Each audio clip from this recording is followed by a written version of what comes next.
నామం పేరిట మీ అందరికీ నా వందనాలు తెలియజేస్తూ ఉన్నాను. ఈరోజు జీవము క్రీస్తు జీవాధిపతి ఆ విషయాలు మాట్లాడుకుందాం. ఈ యొక్క జీవాధిపతి అందులో 7 అంశాలు మాట్లాడుకుందాం.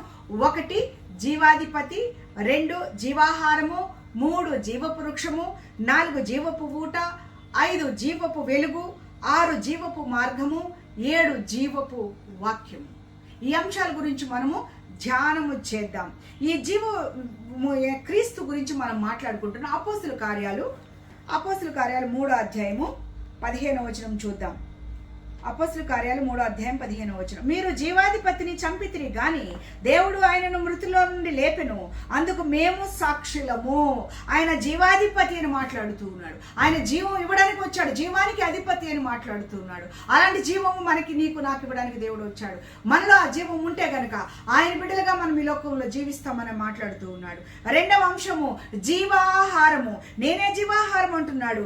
యోహాను సువార్త 6వ అధ్యాయము 6వ అధ్యాయము 35వ వచనము చూద్దాం. అందుకు యేసు వారితో ఇట్లనెను, జీవాహారము నేనే, నా యొద్దకు వచ్చువాడు ఏమాత్రమును ఆకలి కొనడు, నా యందు విశ్వాసం ఉంచువాడు ఎన్నడను దప్పికొనడు. జీవాహారము నేనే అంటున్నాడు. ఆయన భుజిస్తే గనక ఏమాత్రము ఆకలి కొనం. ఈ లోకములో ఆకలి కేకలు ఎన్నో చూస్తున్నాం. ఒక్కొక్కరికి ఒక్కొక్క కేకలు. ప్రపంచము కేకలతో నిండిపోతుంది. ఒకడు దాహంతో నిండిపోతున్నాడు, ఒకడు మరి అధికారం కొరకు కేకలు వేస్తున్నారు. ప్రపంచం అనేక కేకలతో నిండిపోయింది. నువ్వే కేకలతో ఉన్నావు? ఆకలి కేకలతో ఉన్నావా? ఆ యొక్క జీవాహారము మనం భుజించినట్లయితే గనక ఆకలి గుణము, దప్పిక గుణము. ఏ ఆకలి అండి? ఈ లోకములో ఉండే ఆకలి కాదండి. ఆ యొక్క మరి ఆధ్యాత్మిక ఆకలి మనము అందుకోలేకపోతాము అని ఆయన చెప్తూ ఉన్నాడు. ఎందుకు? ఆయన జీవాహారము నేనే అంటున్నాడు. ఆ జీవాహారాన్ని మనం భుజిస్తే, లేకపోతే వాక్యాన్ని మనం భుజిస్తే, వాక్యానుసారమైనటువంటి ఆ యొక్క జీవపు లోతుల్లో మనం ఉంటే గనక ఆకలి గుణము అని మాట్లాడుతున్నాడు, దప్పిక గుణము అని మాట్లాడుతున్నాడు. అలాంటి ఆహారము అయినటువంటి క్రీస్తుని మనము ఆరాధించాలి. ఆ యొక్క వాక్యం నేనే వాక్యం అంటున్నాడు కాబట్టి ఆ వాక్యాన్ని మనం ధ్యానము చేయాలి. అదే అధ్యాయము యోహాను సువార్త 6వ అధ్యాయము 50వ వచనం చూడండి. దీనిని తినువాడు చావకుండునట్లు పరలోకము నుండి దిగివచ్చిన ఆహారము ఇదే, పరలోకము నుండి దిగివచ్చిన జీవాహారమును నేనే. హల్లెలూయా. ఆయన జీవాహారముగా ఉంటున్నాడు. ఆయన భుజిస్తే గనక, లేకపోతే ఆయన వాక్యాన్ని మనం ధ్యానిస్తే గనక మనము ఆకలి గుణము. అదేవిధంగా పరలోక రాజ్యము చేరతాము. పరలోకం నుంచి దిగి వచ్చింది ఆయనే కాబట్టి ఆ పరలోకానికి మనము ఎక్కి వెళ్తాము అని ఆ జీవాహారం గురించి మాట్లాడుతున్నాడు. 3వ అంశము జీవపు వృక్షము. ప్రకటన గ్రంథము 2వ అధ్యాయము 7వ వచనం చూద్దాం. ప్రకటన గ్రంథము 2వ అధ్యాయము 7వ వచనం. చెవిగలవాడు ఆత్మ సంగములతో చెప్పుచున్న మాట వినును గాక. జయించు వానికి దేవుని పరదేశంలో ఉన్న జీవవృక్ష ఫలములు భుజింపనిత్తును. హల్లెలూయా. ఆ యొక్క జీవవృక్ష ఫలములు మనం భుజించాలంటే, ఆ జీవ లోకములో, ఆ పరలోకములో ఆ జీవవృక్ష ఫలాలు జీవించాలంటే, మనం భుజించాలి అంటే గనక పరలోకము చేరాలి. ఆ పరలోకము చేరాలి అంటే గనక ఈ భూలోకంలో ఆ జీవాధిపతిని మనం నమ్మాలి. ఆ జీవాహారాన్ని భుజిస్తే గనక మనం పరలోకంలో ఆ యొక్క జీవవృక్ష ఫలాలు భుజిస్తామని మాట్లాడుతున్నాడు. ఆ తర్వాత 4వ అంశము జీవపు ఊట. కీర్తనాకారుడు రాస్తున్నాడు, జీవపు ఊట గురించి రాస్తున్నాడు. ఈ యొక్క కీర్తనాకారుడు రాసినటువంటి 36వ అధ్యాయము 9వ వచనము చూద్దాము. నీ యొద్ద జీవపు ఊట కలదు, నీ వెలుగును పొంది మేము వెలుగు చూచుచున్నాము.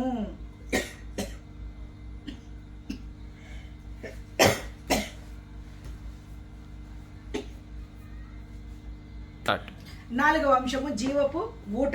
కీర్తనకారుడు రాసినటువంటి 36వ అధ్యాయం 9వ వచనం చూస్తే కనుక, నీ యొక్క జీవపు ఊట కలదు, నీ వెలుగును పొంది మేము వెలుగు చూచుచున్నాము. ఆయన జీవపు ఊట, నేనే జీవపు ఊట అంటున్నాడు. ఊట గురించి చెప్పాలంటే చాలా పెద్ద మెసేజే చెప్పొచ్చు. జీవం ఎక్కడైతే ఉంటుందో అక్కడ ఊట ఉంటుంది. ఎక్కడైతే పచ్చదనం ఉంటుందో అక్కడ నీరు ఉంటుంది. నీరు ఉన్న చోటే పచ్చదనం ఉంటుంది. మనం చూస్తూ ఉన్నాం. అతడు నీటి కాలువల ఓరం నాటబడినదై ఆకువాడక తన కాలము ఫలమిచ్చు చెట్టు వలె ఉంటాడు అంటాడు. ఎవరండి? విశ్వాస జీవితం. ఆయన ఊట, ఆ ఊట దగ్గర ఉన్నటువంటి మనం కూడా విశ్వాస జీవితంలో మనం కూడా మరి ఫలించి అభివృద్ధి పరుస్తాము అని అంటున్నాడు. 5వ అంశము యోహాను 8. అదే యోహాను 4 ఒకసారి చూద్దాం. జీవపు ఊట గురించి ఇంకొక రిఫరెన్స్ చూద్దాం. యోహాను సువార్త 4వ అధ్యాయము 14వ వచనం చూడండి ఒకసారి. నేనిచ్చు నీళ్లు త్రాగు వాడెప్పుడును దప్పికొనడు, నేను వానికిచ్చు నీళ్లు నిత్య జీవమునకై.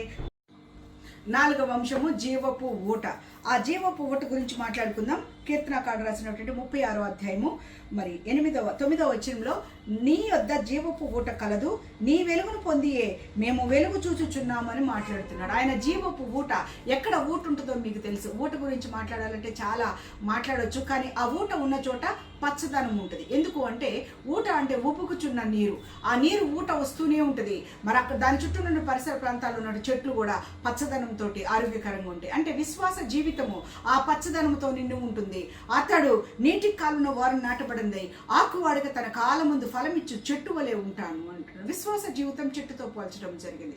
ఆ జీవపు ఊట దగ్గర ఉంటే నీవు నేను ఈ లోకంలో ఎంతో అద్భుతమైన సేవ చేయొచ్చు. ఆయన బిడ్డలుగా జీవింప మరి తగిన అర్హులు అని వాక్యము సెలవిస్తూ ఉంది.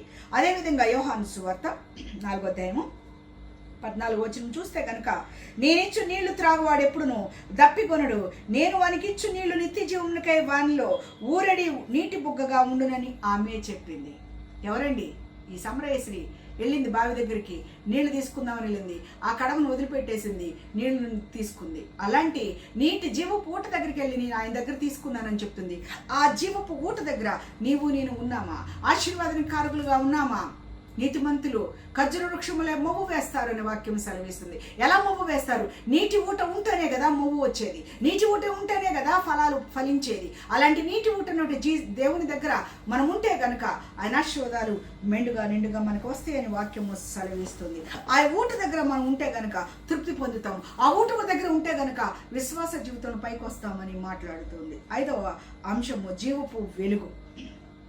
యోహాను సువార్త 8వ అధ్యాయము 8వ అధ్యాయం 12వ వచనం. మరలా యేసు, నేను లోకమునకు వెలుగును, నన్ను వెంబడించువాడు చీకటిలో నడువక జీవపు వెలుగు కలిగి ఉండునని వారితో చెప్పారు. ఆయన వెలుగు గురించి మాట్లాడుతున్నాడు, జీవపు వెలుగు గురించి మాట్లాడుతున్నాడు. ఆయన వెలుగు మన మీద ఉంటే గనుక, ఆయన నిత్య సూర్యుడిగా ఆయన ఉదయిస్తే గనుక, ఆ వెలుగు మన మీద ఉంటే గనుక ఆ వెలుగులో మనం ప్రయాణిస్తాము. కష్టాలు, నష్టాలు, ఇబ్బందులు, ఇరకాటాలు వచ్చినప్పుడు మన ప్రక్కన ఆయన నిలబడతాడు. ఆయన వెలుగులో మనం నడిస్తే గనుక మనం నడిచే దారి తేటతెల్లంగా కనపడుతుంది. మనకు వచ్చిన కష్ట సుఖంలో ఆన్సర్స్ కూడా ఆ విధంగానే కనపడతాయని, ఆ జీవపు వెలుగులో మనం నడిస్తే గనుక ఈ లోకానికి మనం వెలుగుగా ఉంటాము, మన కుటుంబానికి మనం వెలుగుగా ఉంటాము, మన సంఘానికి మనం వెలుగుగా ఉంటాం. కాబట్టి ఆయన వెలుగులో మనం నడవాలని వాక్యము సెలవిస్తుంది. 6వ అంశము జీవపు మార్గము. జీవపు మార్గము కీర్తనకారుడు రాసినటువంటి 16వ అధ్యాయము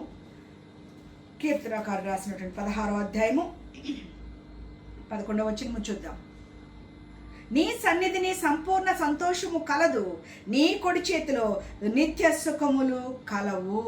ఈ యొక్క వాక్యం ఏం చెప్తుందంటే, ఆ పైన వాడు చూడండి ఒకసారి 10వ అధ్యాయం ఎండింగ్ లో ఉంది, జీవ మార్గమును నీవు నాకు తెలియజేసేదవు. ఆయన మార్గము తెలియజేస్తున్నాడు. నేనే మార్గము, సత్యము, జీవం అంటున్నాడు. ఆయన మార్గంలో మనం నడవాలి. ఆ జీవపు మార్గంలో మనం నడిస్తే గనుక మనం జీవం సంతరించుకున్న వారు అవుతాం. మనం నడిస్తే మన బిడ్డలు నడిపిస్తాం. కాబట్టి జీవపు మార్గంలో మనం నడవాలి. ఆయన జీవ మార్గం తెలియజేస్తున్నాడు. ఆ జీవ మార్గంలో మనం ఉండాలని వాక్యము సెలవిస్తుంది. చివరిగా జీవపు వాక్యము మొదటి యోహాను రాసిన పత్రిక 1వ అధ్యాయము 1వ వచనం.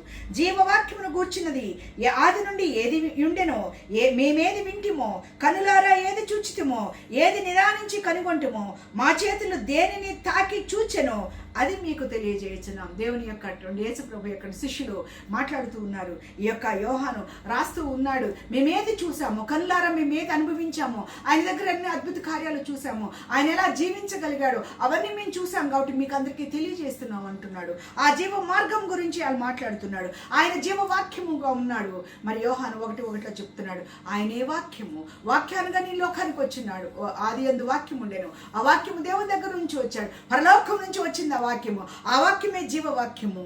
అందుకని ఆయన జీవము గురించి మాట్లాడుతున్నాడు. 1 జీవాధిపతి, 2 జీవాహారము, 3 జీవవృక్షము, 4 జీవపు ఊట, 5 జీవపు వెలుగు, 6 జీవపు మార్గము, 7 జీవవాక్యము. ఇవన్నీ కనుక మనం సంతరించుకుంటే కనుక ఆయన బిడ్డలకి లోకంలో జీవముతో జీవించగలుగుతాము.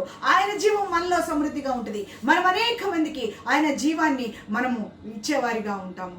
కాబట్టి మనము దేవుని బిడ్డలుగా ఆయన జీవాన్ని సంతరించుకొని ఈ లోకములో జీవించగలిగిన జీవము కలిగి జీవించే క్రైస్తవులుగా, విశ్వాసులుగా, ఆయన బిడ్డలుగా, ఆయన సాక్షులుగా ఈ లోకంలో మనందరము ఉండాలని దేవుని పేరట మీ అందరికీ తెలియజేస్తూ దేవుడు మిమ్మల్ని అందరినీ ఆశీర్వదించును గాక. ప్రార్థన చేసుకుందాం. మహాగరుడ, మహోన్నతుడా, నువ్వు ఇచ్చినటువంటి ఈ యొక్క మాటలను బట్టి మీకు వందనాలు ప్రభువా. నీవు జీవాధిపతివి నాయన, నీ జీవవాక్యము మేము వినాలి, నీ యొక్క జీవంలో మేము జీవించాలి ప్రభువా. నాయన జీవాధిపతివి నీకు స్తోత్రములు, నీ జీవాహారం మేము భుజించాలి ప్రభువా, నీకు వందనాలు. నీ జీవవృక్షం క్రింద మేము ఉండాలి ప్రభువా, నీ జీవ ఊట దగ్గర మేము ఉండాలి ప్రభువా. నాయన జీవ మార్గంలో మేము ఉండడానికి సహాయం చేయండి, నీ జీవ వెలుగులో మేము ఉండడానికి సహాయం చేయండి, నీ జీవవాక్యాన్ని మేము భుజించడానికి సహాయం దయచేసి మహిమ పొందమని, జీవంతో మమ్మల్ని జీవింపచేసి మహిమ పొందమని నజరేడనేస్తున్నాం పేరట వినయంతో బ్రతిమలాడి వేడుకొనుచున్నాం తండ్రి. Amen, amen, amen. God bless you all.